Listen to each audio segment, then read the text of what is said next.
বেকারত্ব তো 100% কমেছে, কর্মসংস্থান বাড়ছে পশ্চিমবঙ্গে।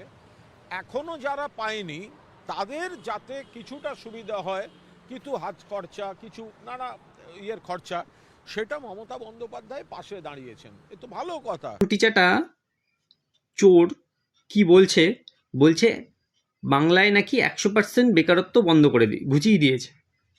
হ্যাঁ, 100 জনকেই ওরা কাজ দিয়ে দিয়েছে। 100 জন যদি বেকার থাকে 100 জনকেই চাকরি দিয়ে দিয়েছে। তাহলে এই লাইনে কারা দাঁড়াচ্ছে? এরা কি ভুতুরে লোকজন? ওরা যেরকম ভুতুরে ভোট, ভুয়ো ভোট এতদিন ধরে রেখে দিয়েছিল, সেরকম ভুতুরি লোক? তারপরেও যারা আছে তাদের নাকি সামান্য কিছু লোক আছে, তাদের সাহায্য করছে। সামান্য সংখ্যাটা এরকম দাঁড়ায় যে দুদিনে 15 লাখ।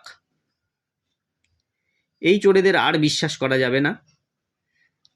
একে অবশ্যই আমার কমেন্টে এসে একে অবশ্যই একটা খিস্তি লিখে দিয়ে যান, এবং এর পরের চিন্তাভাবনাটা কী করবেন সেটা ভেবে নেবেন।